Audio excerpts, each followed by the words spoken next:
ఈరోజు భోగి పండుగ సందర్భంగా చిన్నారులకు భోగి పండుగ కార్యక్రమం కలదు. కావున మీ చిన్నారులను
ముందుగా ఐడ్రీమ్ న్యూస్ ప్రేక్షకులందరికీ కూడా గౌరవ ముఖ్యమంత్రి జగన్మోహన్ రెడ్డి గారి తరఫున మా తరఫున నెల్లూరు నియోజకవర్గ ప్రజలందరి తరఫున కూడా భోగి మరియు సంక్రాంతి శుభాకాంక్షలు తెలియజేస్తున్నాం.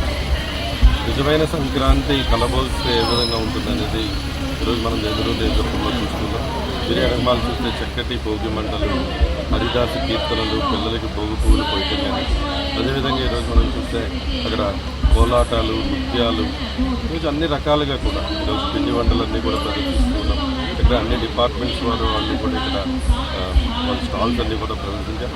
నిజమైన సంక్రాంతి వేడుకలు ఏ విధంగా ఉంటాయనేది గుర్తుపడే విధంగా వచ్చే జనరేషన్స్ అందరికీ కూడా సంక్రాంతి అంటే ఏం చేస్తారు, ట్రెడిషనల్గా సంక్రాంతి అంటే ఏంటో తెలియజేసే విధంగా ఈరోజు ఇక్కడ అన్ని ఏర్పాట్లు చేయడం. మనం చూస్తే రాష్ట్రం నలుమూల నుంచి ఈరోజు ప్రపంచంలో చాలా దేశాల నుంచి కూడా ఇక్కడికి వచ్చి సంక్రాంతి వేడుకల్లో పాల్గొంటున్నారు.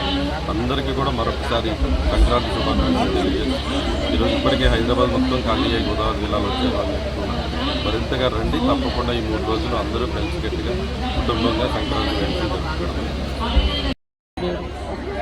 నా పేరు సుప్రియ. నేను కోవల్ నుంచి వచ్చాను.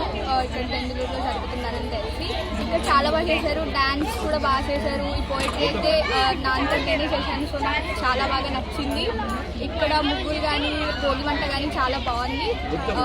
కొత్త ఎక్స్పీరియన్స్. నేను ఎప్పుడు గుజరాత్లో చదువుకుంటున్నాను. ఇక్కడికి వచ్చిన తర్వాత ఇది చాలా కొత్త ఎక్స్పీరియన్స్ అనమాట. ఎప్పుడు ఎక్స్పీరియన్స్ చేయనట్టు నిత్య. నేను ఏలూరు నుంచి వచ్చాము. ఇక్కడ అందరికీ సంక్రాంతి శుభాకాంక్షలు. నేను ఇక్కడికి వచ్చి చాలా హ్యాపీగా ఫీల్ అయ్యాను. ఇంత ఎంజాయ్ నేను ఎప్పుడూ చేయలేదు. సో కాబట్టి నాకు ఇక్కడ బాగా నచ్చింది. ఇంకా చాలా బాగుంది.